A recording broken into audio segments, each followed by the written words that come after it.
Good to be back with you guys. Good to see you, Molly. Good to have you back. All right. Let's do this because we got a big one coming up here. Nets and Lakers, y'all know what it is. Unfortunately, no Anthony Davis. He's out with the calf. KD's out with the hammy. So it'll be King James versus former teammate Kyrie Irving. I'm here for all of it. And James Harden, coast to coast, BK versus LA. Stephen A., talk to me here. What does this game mean for Kyrie and LeBron? I think it means for LeBron, it's another game. For Kyrie, I think it's a big game. And I will confess to you that I didn't really think about it much other than because KD was out and Anthony Davis was out. But I got to tell you something. I was doing my Sports Center with Stephen A. Smith show last night, and I had Mike Wilbon on, the great Mike Wilbon. For PTI fame, pardon the interruption and all of that. We all know and love him well. Here's the deal. He said something. And during his soliloquy, he talked about how Kyrie missed the previous game because he was told that Kyrie wanted to be 100% for tonight's game going up against LeBron James. And I think one of the storylines that has sort of slid under the radar because, again, after they won the championship in Cleveland and ultimately a year later he wanted out of Cleveland and was granted his wish and ended up going to the Boston Celtics before he would become a free agent a year after that. And then he would decide to take his talents to Brooklyn, New York. What got lost in the shuffle is that, number one, Kyrie Irving wanted to depart from Cleveland, didn't want to be, like what did they say, Max? He didn't want to be the son. He didn't want to be the little brher. I wasn't made to be the son. All of that stuff. Marlo from The Wire. I wasn't made to play the son. That's right. I wasn't meant to play the son. He wasn't trying to do that. Okay. So he wanted out of Cleveland. And then now he has an opportunity to go up against LeBron. And if you remember in the offseason when he was on KD's podcast, I think it was his own podcast or KD, I don't know, one of those damn podcasts, he was talking to KD and he said basically that you're the first guy that I've played with that I had confidence in more than myself or just as much as myself to give the ball to and say, hey, take us there. And I ain't worried about it. Now, everybody and their mother took it as a shot against LeBron. Kyrie emphatically denied that was his intent. But even LeBron, when asked about it thereafter, acknowledged that he felt like it was a shot at him. And so there's something there. And so when I listened to Mike Wilbon last night, Max, my mentality in terms of being just recalling, just reminding myself who Kyrie is and what he is, because he's a showstopper. He's a superstar. The brother's box office. You walk through the turnstiles to watch Kyrie Irving. Best show in the NBA. That damn special. He is. He truly is. But you look at him and then you see a guy that he's motivated to put on a show to begin with because his talent just demands that. That's the kind of capability that he has. But when you combine that with the fact that he has said what he has said and his actions has dictated that, guess what? You know what? I mad respect for LeBron or whatever, but I'm not trying to play with the brother. I want to go against him. Now you're thinking about KD being out, and all of a sudden you're salivating at this because LeBron doesn't have AD. Kyrie doesn't have KD, but he's got Harden, and he's got a team that's capable of beating the Lakers, particularly without AD.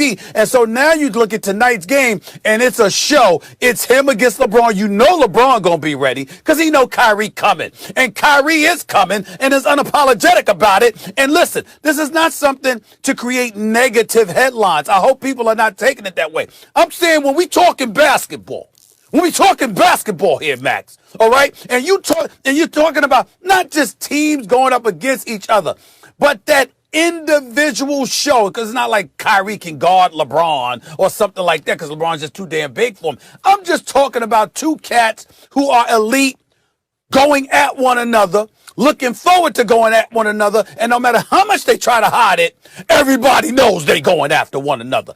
That is what makes tonight such a compelling matchup. I think Kyrie Irving is going to try to put on a show. I think he's going to try to drop 50, okay? And I think LeBron is going to be right there saying, wait a minute. Have you forgotten who the hell I am? I think it's that kind of matchup, and I'm looking forward to it. Well, your years on the beat, Stephen A., and writing for a paper like the one you did in Philly is showing, because you hit the nail on the head in terms of this storyline. Like, that's the story. For everyone who's like, damn, Lakers, Nets.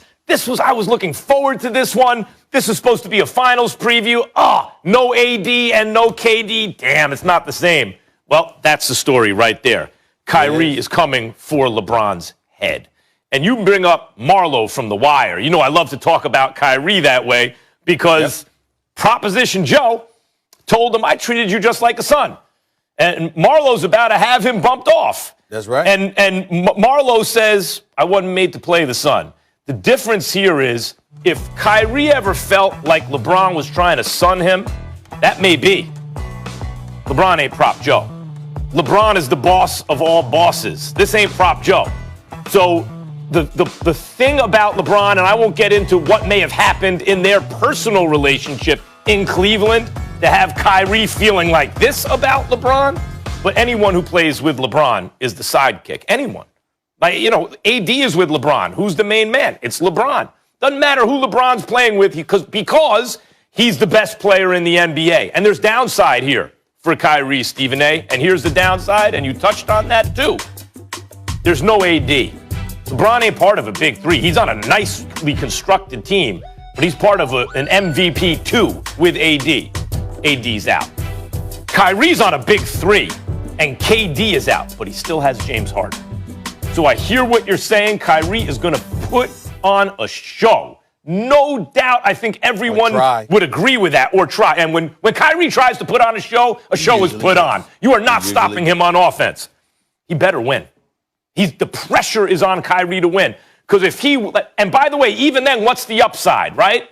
Well, LeBron didn't have AD. He's not necessarily supposed to win. But if LeBron beats Kyrie and Kyrie has James Harden, Stephen A., Harden's not in the MVP conversation because of the way he had to get out of Houston and because of the shots he's had to give up. He is in the MVP conversation. Right, that's what I'm saying. But in reality, he's not going to win the MVP, in other words. But in reality, he's been one of the most valuable players in basketball since he got to Brooklyn. Kyrie has him. You can't lose this game to LeBron if you have Harden and he doesn't have AD. Well, I think you can lose the game. It's a regular season game, and I'm not going to put that much emphasis on it. What I will tell you is that Kyrie can't stink up the joint while LeBron puts on the show. That can't happen. You know, but if Kyrie loses the game, but he drops 50 and it's a show and they going at one another, we'll all forgive a regular season loss, okay? 30 some odd games into the season or 30 games in the season. We ain't going to sweat that. It's just that one can't stink up the joint while the other puts on the show. That's the kind of stuff that can happen, and clearly that is the case with Kyrie. I will say this, though.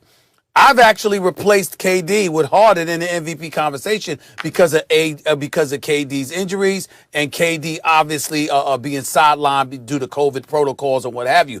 I think the combination of those two things have taken him out of that MVP race for now, at least. And I'll put Harden right up in there because Harden has been absolutely sensational as far as I'm concerned. But make no mistake about it, so has Kyrie Irving. And when you think about Kyrie Irving going up against LeBron James, again, we ain't trying to get into, their relationship, whatever the hell happened. That's their personal business. I don't give a damn about that. What I care about is I don't need the details as to what has motivated them to want to go up against one another. What has motivated them to be relatively salty with one another, if indeed that is the case.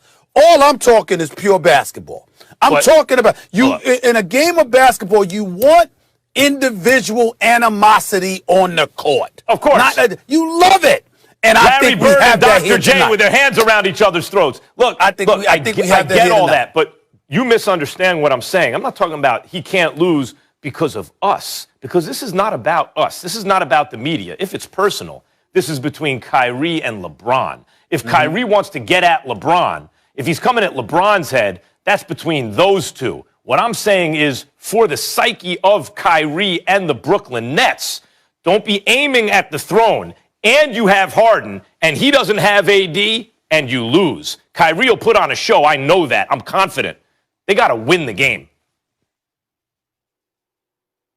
All right, can't wait for that. That's tonight. We'll break it all down tomorrow. Lakers favored by 2.5. Nets on a 4-game win streak, trying to keep that alive.